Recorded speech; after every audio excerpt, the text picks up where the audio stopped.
आंदोलन पे जीना कुछ गलत है क्या? नेल्सन मंडेला जो साउथ अफ्रीका के पहले प्रेसिडेंट थे, 27 साल आंदोलन में थे, तो हमने उन्हीं से सीखा। मैं एक बात बोलूंगा, मोदी जी को बहुत देर से देखने की आदत पड़ गई है। उन्होंने अब देखा कि हम परजीवी हैं।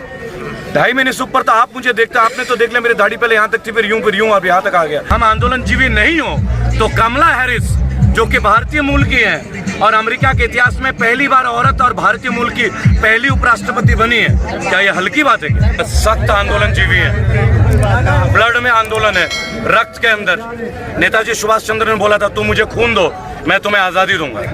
मेरे दादाजी स्वर्गीय गंगाधर पति जी आजाद हिंद फौज के सदस्य में, संस्थापक सदस्यों में थे, कई साल जेल रहे। तो हम आंदोलन जीवी तो पैदाइशी हैं और हर भारतीय है, क्योंकि हमारे जुनून में और हमारे खून में बगावत है।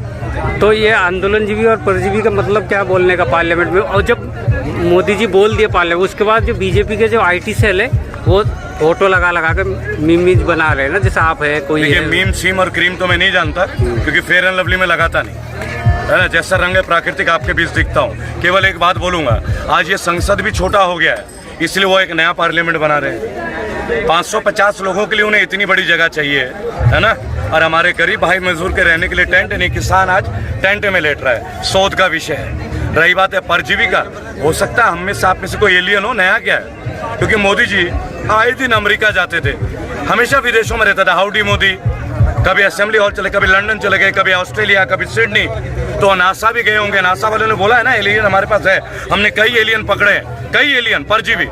तो हो सकता है कि वो देश से इतने दूर रहे कि आप हमारे अंदर परजीवी देखते हैं। मेरी दाढ़ी, भाई साहब की दाढ़ी, इनकी दाढ़ी, हो सकता है कि मंगल ग्रह के लोगों में दाढ़ी ज्यादा रहती हो। वो आप लोगों को कह रहे हैं ना, मतलब किसी के आंदोलन होते हैं, नहीं, मेरे को तो मोदी जी ने किसानों को नहीं था। नहीं, मतलब बोलने का मतलब ये था कि कोई भी आंदोलन करता आप लोग वहाँ पहुँच जाते हो, चाहे CA का हो, चाहे कोई भी और आंदोलन हो, हर आंदोलन में आप ही दिखते हो। मतलब कोई जैसे उनको बोल रहे हैं कि परजीवी। और देखिए मैं एक बात बोलूंगा, मोदी जी को बहुत देर से देखने की आदत पड़ गई है। उन्होंने अब देखा कि हम परजीवी हैं।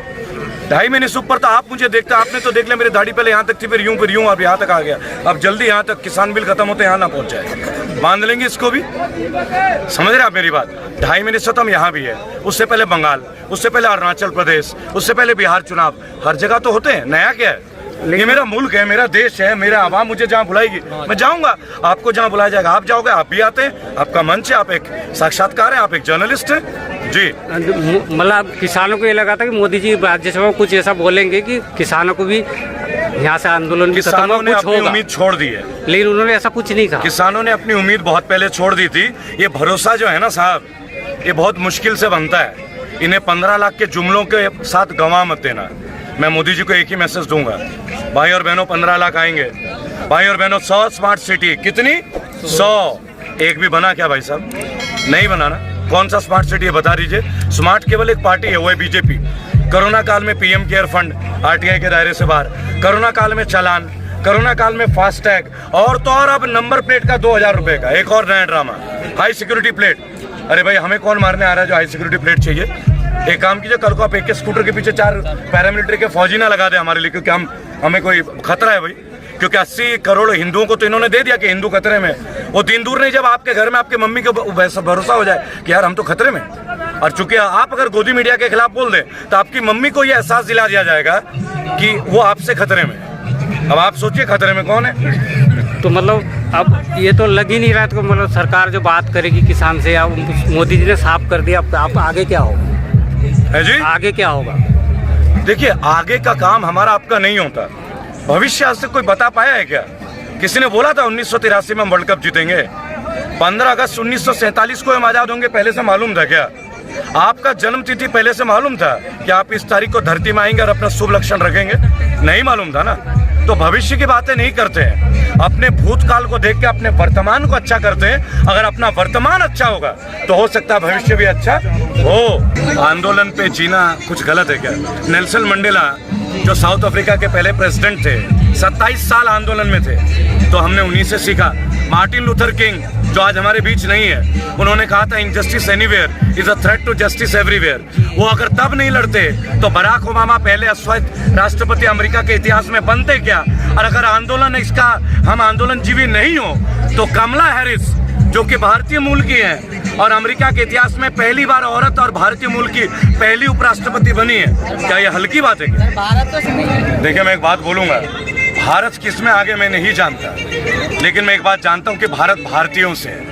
क्योंकि जब भी भारत का बात आता है तो मुझे अब टेंशन होती है। जब मैं न्यूज़ देखता हूँ तो एक आदमी कहता है पूछता है भारत, पूछता है भारत, पूछता है भारत, तो मुझे लगता है हम में से कोई है भारत। कहाँ है वो भारत? अब मैं भारत, अब कोई कहता है, हमारे एक जुमलेबाज है, वो कहता है आज भारत का नाम पूरे वर्ल्ड में हो रहा है। तो मैं ये जानना चाहता हूँ भारत क्या है? भारत है भारतीयों से, मेरे से, आपसे, बाबा जी मेरे भाइयों से, मजदूर भाई बहनों से, गरीबों से, अमीरों से, व्यापारियों से, किसानों से। अगर हम भारतीय तरक्की कर रहे हैं तो भारत तरक्की कर रहा है। अगर हम भारतीय तरक्की नहीं कर रहे हैं तो भला भारत कैसे तरक्की कर सकता है? मतलब वो कह रहे हैं कि मतलब छोटे किसानों के लिए हम काम कर रहे हैं, ये जो बैठे हैं बड़े किसान हैं। देखिए, काम करते हैं ना, हम तो बैठते नहीं, हम तो खड़े ही रहते हैं। ठीक है, एक बार उनकी बात मान लेते हैं कि ये बड़े किसान है। सारे बड़े किसान है क्या? 135 करोड़ जनता जो है पूरा इस मंच पे आकर बैठा हुआ है क्या? लोग अपने खेतों में भी तो हैं। अरुणाचल प्रदेश जो खेत में वो खुश है, मतलब मेरी बात सुनिए, असम के चाय बागान, असम में किसकी सरकार है मेरे भाई? बीजेपी की। क्यों बंद हो गया चाय उद्योग? बागानें प्राइवेटाइज्ड है, धाड़ी नहीं मिलती है ना? गन्ना किसान, उत्तर प्रदेश, राम राज्य, योगी जी का शासन, 15,000 करोड़ जा रहा हूं मैं 3 दिन के अंदर। गुलाबडी, वहाँ 3 साल का पेमेंट बाकी है। आप मुजफ्फरनगर, बड़ौत, बागपत क्षेत्र में जाओ, 3 साल की पेमेंट बाकी है। वहाँ तो राम राज्य है, योगी जी तो 3 साल से। क्यों नहीं भाई किसान खुश है? कौन सा किसान खुश है? वीडियो तो दिखाइए। केरल के रबर प्लांट वाले खुश हैं, बंगाल के मछली वाले खुश हैं, आंध्रा के धान वाले खुश हैं। है कौन खुश? सर, कहा जा रहा है कि आंदोलन का राजनीतिकरण हो चुका है, ये लोग पॉलिटिसाइज हो चुके हैं, फुल्ली पॉलिटिक्स। अच्छा, मैं एक बात कहता हूँ, अगर कोई राजनीति भी कर रहा है तो गलत क्या है? बीजेपी क्या है? एनजीओ है क्या? राजनीतिक पार्टी नहीं है भाई, आप बताइए। राजनीतिक पार्टी है ना बीजेपी भी। और हमारे विपक्ष कौन है? 303 सीट पे बीजेपी बैठी है और 42 सीट का विपक्ष है, और फिर भी राजनीति हो रही है। यानी 303 सीट वाले बीजेपी में दम ही नहीं है। आप पत्रकार हैं, ये लोग आपको भी सुनते हैं, और हमारे मंच, हमारी क्या औकात है? आपके मंच से ही तो हमें जाने जाते हैं, आप ही तो हमें प्रदर्शित करते हैं, और आप ही लोग हैं जो हमें सूचना भी देते कि यहाँ आंदोलन हो रहा है, आप यहाँ पहुंचिए। इंडिकेट कर रहे हैं तो वही मैं पूछ लिया। रिबल जी, मेरा मतलब थोड़ी है कि आपको जबरदस्ती जिज्ञासु घबराइए मत, यूपीए नहीं लगने देंगे, अपने ऊपर ले लेंगे। 200 से ज्यादा किसान शहीद हो गए। जो 220 से ज्यादा। सचिन तेंदुलकर हो चाहे अक्षय कुमार, किसी ने ट्वीट नहीं किया जी। अब जब किसान के समर्थन में कहीं से ट्वीट आ गया बाहर से, वो सब उस पर टूट पड़े। मेरे भाई, रिहाना बंदूकें नहीं चलाती है, कमांडो की ट्रेनिंग नहीं ली है, वो एक गायिका है, गरीब वर्ग से निकली है, बारबाडोस से, और उसके बाद वो अपने इस मुकाम में 24 साल की उम्र में आई है, और उन्होंने बोला कि विश्व जो है वो भारत को देख रहा है। अगर रिहाना ने हमारे देश के बारे में एक शब्द भी उल्टा बोल गई होती ना, तो पहला आवाज रेबल के मुंह से आता मेरे भाई, पहली बात। लेकिन आज विश्व में देख रहा है, इंटरनेट का जमाना है। आप जो वीडियो बना रहे हो ना, वो यूट्यूब के माध्यम से अमेरिका में भी लोग देखेंगे, तो वहाँ क्या बोलेगा वो जो बाइडन कि तुम क्यों देख रहे हो, ये गलत है, अमेरिका को बिगाड़ रहे हैं। नहीं, उन्होंने बोला विश्व में देख रहा है, इसे पॉजिटिव तरीके से देखना चाहिए। माननीय सचिन जी ने ट्वीट किया, विदेशी ताकतें, आप एक बार सचिन जी से पूछते क्यों नहीं है? सचिन जी, आप फरारी के ब्रांड एम्बेसडर है, क्या बाबा रामदेव फरारी कार बनाते हैं क्या? बाबा रामदेव बनाते हैं क्या भाइयों? जोर से बोलेगा, बनाते हैं क्या? जो एडिडास का जूता पहनता है वो बाबा रामदेव बनाते हैं क्या? ये सवाल क्यों नहीं पूछते आप सचिन जी से? ये भी तो पूछिए, हमारा हौसला बढ़ाइए। वो ब्रांडिंग करते हैं, हजारों करोड़ रुपए कमा लेते विदेश कंपनियों से, और उन्हीं के देश में जाके नाचते और अपना बैट बेच देते हैं। और अगर उनमें से एक आदमी एक कमेंट कर देता है तो समझदार है। ये FIR तो आप यहाँ छोड़िए, मंगल ग्रह में जो बैठा है ना एलियन, उसका भी FIR यूपी में हो जाएगा। जब हम जैसे एक्टिविस्ट 27 बार जेल जा सकते हैं तो ग्रेटा क्या है भाई? अरे प्लीज, जर्नलिज्म को उसका सम्मान दिलाएं, उसका खोया हुआ सम्मान वापस दे। आज सैटेलाइट चैनल जितने वो दब चुके हैं, या तो बिक चुके, या दब चुके, या घबरा चुके। आप लोग बिके नहीं है क्योंकि इतने पैसे उनको है नहीं कि आपको भी दे दें। तो ये एकमात्र मंच है, लोगों का भरोसा है, इस मंच से लोगों के भरोसे को कायम रखें। मैं तो बस ये अनुरोध करूंगा आप लोगों से। जी, धन्यवाद।